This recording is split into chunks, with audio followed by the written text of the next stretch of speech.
사돈댁에 안주인이 없다는 소문이 사실이었군요. 세상에, 짝이 없는 집안과 사돈을 맺으라니 저희 가문의 격을 어디까지 떨어뜨리실 생각입니까? 제게 가장 소중한 건 제 딸 다인이었습니다. 평생을 바쳐 지켜온 다인의 행복을 위해 저는 모든 것을 내어줄 준비가 되어 있었습니다. 하지만 그들은 몰랐습니다. 제가 얼마나 오랫동안 제 자신을 감춰왔는지, 그리고 제가 지켜온 평범한 삶 뒤에 얼마나 거대한 힘이 숨겨져 있는지. 딸의 상견례 자리, 우아한 한복을 차려입은 상대방 어머니는 단 한마디로 제 가슴에 비수를 꽂았습니다. 아들이 귀한 저희 집에 안주인 없는 집안은 맞지 않습니다. 그녀의 오만한 조롱은 제 딸의 얼굴에 흐르는 눈물이 되었고, 그 눈물은 제 안의 모든 것을 뒤흔들었습니다. 그날 찻잔을 내려놓으며 그녀에게 던진 마지막 한마디. 오늘 하신 말씀 제가 똑똑히 기억하겠습니다. 평범했던 저는 더 이상 평범하지 않습니다.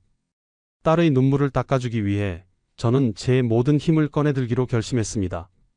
아무것도 없는 줄 알았던 한 남자의 치밀하고 무서운 복수? 과연 그 복수의 끝에서 그는 딸의 상처를 치유할 수 있을까요? 오늘의 이야기 시작합니다. 그 전에 잠시 구독과 좋아요로 따뜻한 마음을 나누어 주시면 저희에게 정말 큰 힘이 된답니다. 늘 감사합니다. 따스한 햇살이 비추던 초봄의 오후였지만 저와 딸 다인이가 마주한 방 안의 공기는 마치 한겨울의 칼바람처럼 날카로웠습니다. 다인이는 제 옆에서 긴장과 설렘이 뒤섞인 얼굴로 앉아 있었죠. 저는 그저 그 아이의 행복한 표정을 보는 것만으로도 가슴이 벅찼습니다. 그러나 문이 열리고 박진우 군의 어머니 차민경 씨가 들어서는 순간 모든 평화가 산산이 부서지는 것을 느꼈습니다. 우아한 한복 차림의 그녀는 오만함이 가득한 눈빛으로 저와 다인이를 후둬보았고, 그 시선에서 뿜어져 나오는 노골적인 불쾌감에 저는 입가에 걸었던 미소를 조용히 거두었습니다. 어색한 침묵이 방 안을 가득 메웠습니다. 차민경 씨는 격식 있는 척했지만 그 말투에는 날카로운 가시가 숨겨져 있었죠. 그녀는 차갑고 딱딱한 목소리로 다인이의 어머니 안부를 물었습니다. 저는 잠시 숨을 고르더니 담담하게 말했습니다.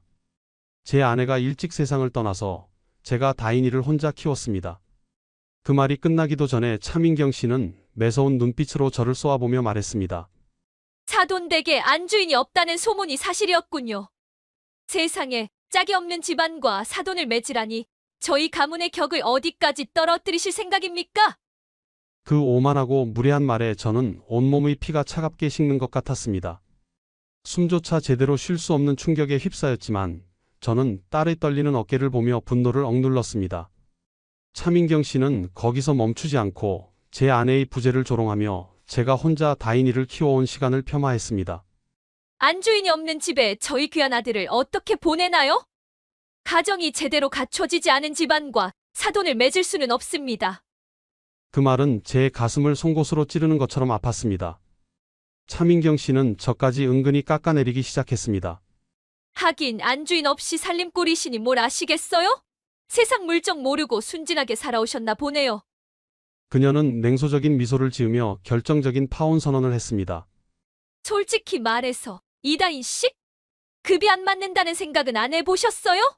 자랑만으로는 안 되는 일도 있는 법인데. 주제 파악이라는 거 하셔야죠. 다인이는 분노와 슬픔에 휩싸여 아무 말도 하지 못했습니다. 그녀의 눈은 이미 붉게 물들어 있었죠.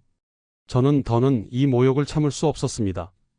들고 있던 찻잔을 테이블에 놓았습니다. 쨍그랑. 단호하고 또렷한 소리가 방 안을 울렸습니다. 차민경 씨의 눈을 똑바로 응시했습니다. 제 눈 속에서 그녀를 향한 분노가 서늘한 기운이 되어 뿜어져 나오는 것을 저 스스로도 느낄 수 있었습니다. 제 목소리는 낮고 조용했지만 그 안에 담긴 힘은 방 안의 모든 공기를 압도했습니다. 오늘 하신 말씀 제가 똑똑히 기억하겠습니다. 차민경 씨는 잠시 주춤했지만 이내 거만한 표정을 되찾았습니다. 저는 이 일을 절대로 그냥 넘어갈 수 없다는 것을 제 영혼 깊은 곳에 단단히 새겼습니다. 조용히 자리에서 일어나 멍하니 앉아있는 다인이의 어깨를 두드렸습니다. 다인아, 우리 이제 집에 가자. 문을 나서는 제 뒷모습에서 다인이는 평소에 온화한 아버지가 아닌 거대한 힘을 가진 낯선 존재를 보았을 것입니다. 집으로 돌아온 저는 아무 말 없이 소파에 깊숙이 몸을 묻었습니다. 창밖을 응시했지만 제 눈앞에는 차민경의 오만한 얼굴만 아른거렸죠. 제 내면은 고요한 수면 아래에서 폭풍처럼 휘몰아치고 있었습니다. 다인이는 제 옆에 앉아 한참 동안 눈물을 흘렸습니다.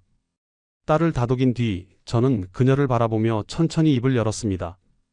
다인아, 오늘 그 사람이 한 말은 이 아빠가 그냥 넘어갈 수 있는 말이 아니었단다. 제 목소리는 단호했고 다인이는 제 분노의 깊이를 짐작했을 것입니다. 저는 다인이가 태어나서 한 번도 보지 못했던 낡은 가죽 서류 가방을 들고 나왔습니다. 세월의 흔적이 고스란히 묻어나는 가방 안에는 수많은 재무와 투자 관련 문서들이 가득했어요. 저는 다인이에게 저희 과거를 털어놓았습니다. 젊은 시절 큰 사업을 했지만 모든 것을 잃었던 쓰라린 경험이 있었죠. 하지만 저는 뛰어난 안목과 자금력을 바탕으로 익명의 투자자로 다시 돌아왔습니다. 수많은 회사를 어둠 속에서 일으켜 세웠고 그 과정에서 제 존재를 철저히 숨겨왔어요. 사람들은 저를 평범한 중산층 가장으로 알았지만 사실 저는 거대한 자본의 흐름을 조종하는 존재였습니다. 저는 가방 안에서 박진우의 아버지 박준영이 운영하는 유성그룹 관련 문서를 조심스럽게 꺼냈습니다. 다인아, 내가 파혼당한 상대 집안, 그 유성그룹은 이미 파산 직전이었단다. 박준영은 자기 능력으로 회사를 키운 줄 알았겠지만 사실은 아빠의 익명 투자가 없었다면 불가능한 일이었지.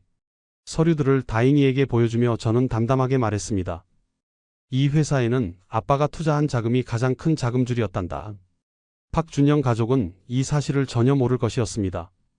그들은 자신들의 힘과 배경이 영원할 것이라 믿었지만 그 기반 자체가 모래 위에 세워진 것이나 다름없었죠.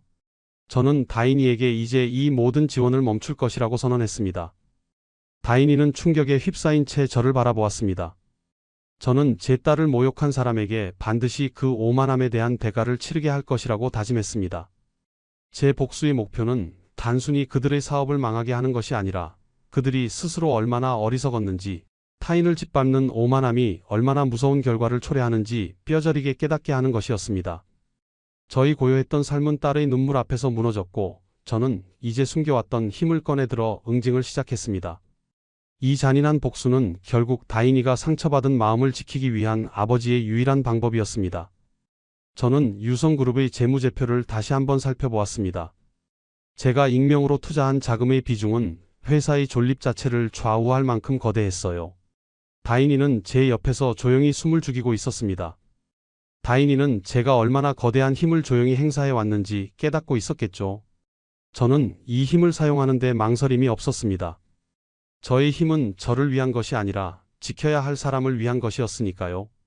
제 복수 계획의 다음 단계는 바로 승진그룹의 이성민 회장에게 연락하는 것이었습니다. 이성민 회장은 대한민국 최고 기업을 이끄는 거물이었지만 저에게는 오랜 사업 동반자이자 친형이었습니다. 저희는 사업 과정에서의 오해로 30년 가까이 연락이 끊긴 채 지냈습니다. 하지만 저희는 서로를 너무도 잘 알았어요. 제가 전화를 걸 이유가 무엇인지, 그리고 그 이유가 얼마나 심각한지 형은 단번에 알아챌 수 있을 겁니다. 저는 30여 년 만에 처음으로 형에게 전화를 걸었습니다. 수화기 너머로 들리는 형의 목소리에는 반가움과 동시에 강한 걱정이 뒤섞여 있었죠. 선우야, 그동안 연락 한 번 없더니 무슨 일이야? 저는 다인이가 상견례에서 당한 모욕을 차분하지만 힘 있는 목소리로 설명했습니다. 굳이 감정을 섞지 않아도 형은 제 목소리에서 얼마나 깊은 분노를 느꼈을지 짐작할 수 있었을 겁니다. 오늘 다인이 상견례에서 차민경이라는 여자가 내 아내의 부재를 조롱하고 내가 홀로 다인이를 키운 것을 모욕하더군. 그런 사람을 가만히 둘 수는 없습니다. 저는 형에게 구체적인 부탁을 하지 않았습니다. 저는 그저 짧고 명확한 한마디만 건넸습니다. 형, 이제 그 회사를 놓아줄 때가 된 것 같아. 이 한마디는 익명의 투자자로서의 모든 지원을 중단하겠다는 선전포고와 다름없었습니다. 형은 제 말을 곧바로 이해했습니다. 그는 제 복수가 단순한 감정 싸움이 아니라 정의를 실현하기 위한 필연적인 응징임을 알았던 겁니다. 형은 망설임 없이 비서에게 지시했습니다. 알겠다. 내일 아침 바로 담당자에게 지시해서 그 회사와는 거래 중단하는 걸로 하겠네. 이 단 한마디가 유성그룹의 심장부에 꽂힐 첫 번째 칼날이었습니다. 저는 수화기를 내려놓고 다인이를 바라보았습니다. 다인이를 향한 저의 복수는 이제 멈출 수 없는 거대한 물결이 되어 시작된 것입니다. 저희 조용한 투자 철회가 유성그룹을 서서히 짓누르기 시작했습니다. 모든 일은 박준영이 전혀 눈치채지 못한 채 진행되었죠. 평소 활기 넘치던 회사에 어느 날 갑자기 정체 모를 먹구름이 드리워졌습니다. 처음에는 사소한 문제였습니다. 오랫동안 자동 승인되던 은행의 대출 연장건이 갑자기 보류되었다는 연락이었습니다. 박준영은 대수롭지 않게 여기고 담당 직원의 실수라고 생각하며 넘어갔습니다. 하지만 7일 뒤 회사의 자금 흐름을 지탱하던 익명의 거액, 투자금이 더는 들어오지 않는다는 보고가 올라왔어요. 박준영은 눈앞이 캄캄해졌죠. 그는 그 익명의 투자자를 하늘에서 내려온 동아줄이라 여겼었습니다. 회사가 어려울 때마다 기적처럼 나타나 위기를 넘기게 해준 고마운 존재였으니까요. 이게 대체 무슨 일인가? 박준영은 혼란스러워했습니다. 그때부터 모든 것이 도미노처럼 무너지기 시작했습니다. 거래처들은 갑자기 결제를 현금으로 요구하기 시작했고, 새로 추진하던 계약들은 이유 없이 무산되었습니다. 제가 익명으로 뿌려두었던 자본의 끈들이 일제히 유성그룹의 숨통을 조여왔던 것입니다. 게다가 승진그룹의 거래 중단 소식은 시장에 엄청난 불안감을 주었고, 회사의 주가는 원인을 알 수 없는 불안감 속에 끝없이 하락했습니다. 직원들은 불안에 떨었고 회의실에서는 박준영의 절규가 끊이지 않았습니다. 아니, 아무 문제도 없는데 왜 이런 일이 벌어지는 거지? 마치 보이지 않는 손이 우리 회사의 심장을 쥐고 있는 것만 같아. 그가 말한 보이지 않는 손은 바로 저였습니다. 저희 치밀한 계획은 유성그룹의 동맥을 서서히 막아버렸습니다. 외부에서는 유성그룹이 단순한 경영상의 위기에 처한 것으로 판단했습니다. 하지만 박준영은 자신이 일구었다고 믿었던 모든 것들이 사실은 누군가의 보이지 않는 지원 덕분이었음을 이제야 깨닫기 시작했습니다. 그는 모든 것을 잃을 위기에 처했고 그의 얼굴은 절망과 공포로 물들었죠. 그는 마지막 희망을 걸고 차민경에게 전화했습니다. 여보, 우리 회사 무너지고 있어. 도대체 왜 이런 일이 벌어지는지 모르겠어. 마치 누군가 우리를 지켜보고 있다가 결정적인 순간에 발을 뺀 것처럼. 그 말을 들은 차민경은 그제야 자신들이 끔찍한 재앙의 소용돌이에 휘말렸다는 것을 직감했을 겁니다. 그리고 그녀의 머릿속에는 상견례에서 찻잔을 내려놓던 저의 서늘한 눈빛이 섬광처럼 스쳐 지나갔을 것입니다. 유성그룹이 파산 위기에 처했을 무렵 저는 차민경에게 또 다른 고통을 안겨주기 시작했습니다. 그녀의 오만함이 가장 날카롭게 빛나던 곳, 바로 사교계였습니다. 저는 오랜 지인인 한정아 사모님에게 조용히 연락을 취했습니다.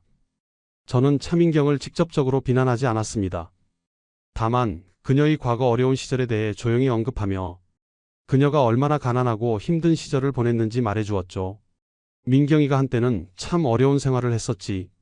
그때는 사람을 소중히 여기는 따뜻한 마음이 있었는데 말이야. 이 말은 조용한 파문이 되어 사교계에 퍼져나갔습니다. 제가 심은 씨앗은 차민경의 위선적인 태도를 비판하는 수군거림이 되어 빠르게 자라났습니다. 사람들은 그녀가 가난한 어린 시절을 보냈음에도 불구하고 이제는 자신보다 낮은 사람들을 무시하고 조롱하는 이중적인 태도에 대해 의문을 품기 시작했어요. 차민경은 이 모든 상황을 전혀 알지 못한 채 평소처럼 모임에 참석했을 겁니다. 하지만 그녀를 향한 부인들의 시선은 예전과 완전히 달라졌죠. 그들은 그녀를 조롱하는 듯한 눈빛으로 바라보았고 그녀가 지나가면 조용히 수군거렸습니다. 차민경은 당황했지만 아직 그 원인이 무엇인지 짐작조차 하지 못했을 거예요. 그녀의 오만함이 불러온 재앙은 이제 그녀의 사회적 지위마저 뿌리째 흔들고 있었습니다.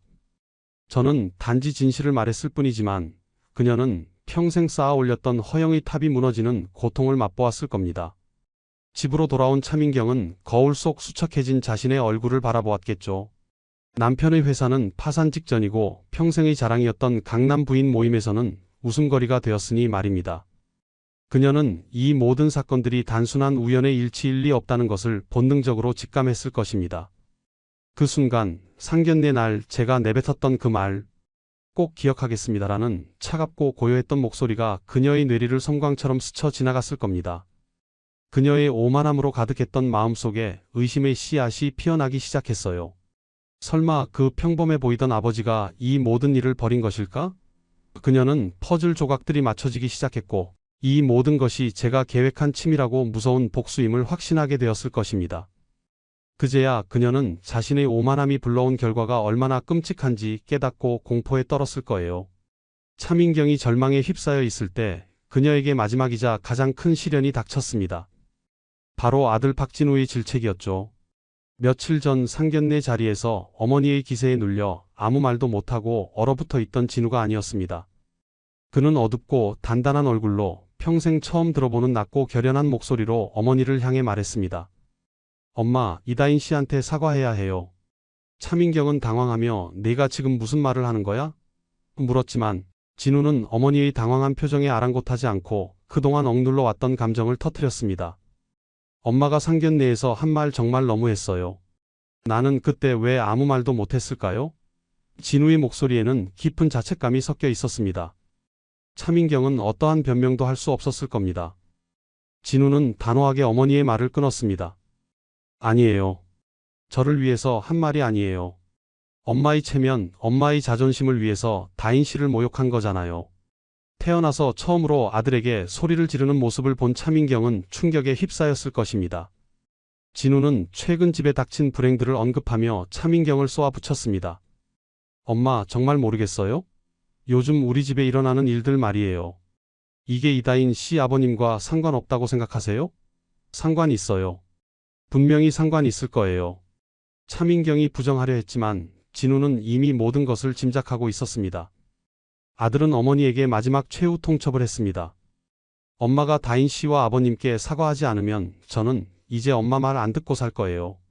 그게 제가 다인 씨를 지키는 유일한 방법이니까요. 쾅 하고 닫히는 문소리는 차민경의 심장을 울리는 천둥소리 같았을 겁니다. 남편의 사업 파산, 사교계에서의 웃음거리, 그리고 이제는 아들의 원망까지. 모든 것을 잃은 순간 차민경의 뇌리에는 저의 목소리가 다시 한번 강하게 울렸을 겁니다. 그 말을 꼭 기억하겠습니다. 완벽한 파멸의 시나리오가 그녀의 눈앞에 펼쳐져 있었죠. 모든 것이 제가 계획한 치밀하고 무서운 복수라는 끔찍한 확신에 도달한 차민경은 더는 버틸 수 없었을 겁니다. 그녀는 자신의 오만함이 가족 전체를 어떻게 망가뜨리고 있었는지 비로소 깨닫고 완전한 절망에 빠졌을 거예요. 일주일의 시간이 흘렀습니다. 저는 예상하고 있었죠. 일주일 전의 거만함은 온데간데 없이 사라지고 초라하고 지쳐 보이는 모습으로 차민경이 저희 집을 찾아왔습니다. 그녀는 한참을 망설이다 초인종을 눌렀고 제가 문을 열고 나서자 그녀의 눈은 공포로 흔들렸습니다. 저는 평범한 일상복 차림이었지만 그 너머에 숨겨진 거대한 힘이 그녀를 압도했을 것입니다. 저는 정중하지만 서늘한 기운이 감도는 목소리로 무슨 일로 오셨나요? 물었습니다. 차민경은 겨우 입을 열어 혹시 잠깐 이야기할 수 있을까요? 물었고 저는 묵묵히 고개를 끄덕였습니다. 거실에 마주 앉은 두 사람 사이에는 무거운 침묵이 흘렀고 저는 먼저 입을 열었습니다. 무슨 말씀하고 싶으신지 알 것 같아요. 제 말에 용기를 얻은 그녀는 조심스럽게 물었습니다. 혹시 최근에 저희 집에 일어난 일들이 그게 사장님과 관련이 있는 건가요? 저는 표정 하나 바꾸지 않고 차를 마신 뒤 되물었습니다. 관련이 있다고 생각하세요? 차민경은 지난 일주일간 겪었던 모든 일들을 미친 듯이 털어놓았습니다. 남편의 사업이 무너지고 사교계에서 조롱거리가 되고 아들마저 자신에게 등을 돌린 이야기였죠. 그녀는 결국 떨리는 목소리로 다시 물었습니다. 사장님, 솔직하게 여쭤볼게요. 이 모든 일이 사장님이 하신 일인가요? 저는 잠시 침묵했습니다. 그리고 그녀의 마지막 희망마저 부수는 듯한 말로 대답했습니다. 그렇다면 어쩌실 건가요? 그 순간 차민경은 자신이 얼마나 어리석고 무서운 사람을 건드렸는지 깨달았을 겁니다. 그녀는 갑자기 자리에서 일어나 제 앞에 무릎을 꿇고 뜨거운 눈물을 흘렸습니다. 죄송합니다. 정말 죄송해요. 그녀의 눈에는 진심 어린 후회와 반성이 담겨 있었습니다. 그녀는 무릎을 꿇은 채 진심으로 사과했습니다. 다인 씨에게 그런 말을 한 제가 정말 잘못했습니다. 안주인 없이 살림 꾸려온 것을 조롱할 권리는 저한테 없었어요. 바로 그때 문이 열리고 아들 박진우가 들어왔습니다. 진우는 어머니가 무릎을 꿇고 있는 충격적인 광경을 목격하고 그대로 얼어붙었지만 곧바로 저에게 깊이 고개를 숙였습니다. 아버님 죄송합니다. 어머니 대신 제가 사과드립니다. 저는 진우 씨가 사과할 일이 아닙니다라고 말했지만 그는 눈물을 글썽이며 자신이 그때 어머니를 막지 못한 것을 후회했습니다. 저는 그들의 진심 어린 반성을 확인했습니다. 그날 저녁 집으로 돌아간 차민경과 진우가 떠난 후 저의 휴대전화가 울렸습니다. 승진그룹 비서에게서 온 전화였죠. 비서는 이성민 회장님께서 유성그룹과 거래를 다시 검토해보라는 지시를 내리셨다고 전했습니다. 차민경이 진심으로 반성한다면 제한적으로라도 거래를 재개할 수 있을 것이라고 말했습니다. 저는 간절한 눈빛으로 저를 바라보던 그들의 모습을 잠시 떠올렸습니다. 그리고 수화기에 대고 말했습니다. 그분께 전해주십시오. 교육은 충분히 이루어진 것 같다고. 하지만 앞으로는 더욱 조심해야 한다고요. 이 한마디에 차민경은 무너졌던 세계를 다시 세울 기회를 얻은 것입니다. 저희 복수는 이렇게 파멸이 아닌 반성과 회복으로 끝을 맺었습니다. 차민경과 진우는 눈물을 쏟으며 감사하다는 말을 반복했습니다. 그들이 떠난 후 다인이는 저에게 조심스럽게 물었습니다. 아빠 혹시 승진그룹 이성민 회장님과 아는 사이였어요? 저는 잠시 망설이다가 고개를 끄덕이며 그가 저희 친형임을 밝혔습니다. 다인이는 놀라움과 함께 자신을 지키기 위해 그런 엄청난 일을 벌인 저희 사랑에 감동하며 눈물을 흘렸습니다. 저는 다인이를 꼭 안아주며 말했습니다. 그런 배경이 중요한 게 아니야. 우리 다인이가 상처받은 걸 이 아빠는 참을 수가 없었어. 다인이는 제 품에 안겨 진정한 사랑은 어떤 상황에서도 내 편이 되어주고 나를 지켜주려는 행동으로 증명된다는 것을 깨달았습니다. 다인이는 비록 박진우가 좋은 사람이었지만 가장 중요한 순간에 자신을 지켜주지 못했던 그 사실이 깊은 상처로 남았다는 것도 알게 되었습니다. 다인이는 진우와의 관계를 완전히 정리하기로 마음먹었습니다. 며칠 후 저와 다인이는 마당에 앉아 겨울 준비를 하며 평화로운 시간을 보냈습니다. 다인이는 저에게 자신의 깨달음을 이야기했습니다. 아빠, 이번 일을 겪으면서 진짜 품격이 돈이나 지위가 아니라 다른 사람을 존중하고 소중한 것을 지킬 줄 아는 마음에서 나온다는 것을 알게 되었어요. 저는 그런 다인이의 모습을 보며 뿌듯한 미소를 지었습니다. 이제 저희에게는 어떤 시련이 닥쳐도 이겨낼 수 있는 사랑과 신뢰, 그리고 서로를 지켜줄 용기가 있었습니다. 이것이야말로 세상 그 어떤 배경보다 강력하고 진정한 사람을 향한 존중이며 지켜주는 사랑이었습니다. 제가 숨겨왔던 힘은 딸을 모욕으로부터 지키는 방패였고 저는 그 힘을 올바른 곳에 사용했음에 감사했습니다. 제 딸 다인이는 이제 어떤 폭풍 후에도 흔들리지 않을 단단한 마음을 가지게 된 것입니다. 늘 귀한 시간을 내어 저희와 함께 해주시는 구독자 여러분 진심으로 감사드립니다. 오늘 이야기가 여러분의 마음에 작은 울림이 되었기를 바랍니다. 혹시 나누고 싶은 이야기가 있다면 댓글로 마음을 전해주세요. 여러분의 따뜻한 한마디가 저희에게는 큰 힘이 됩니다.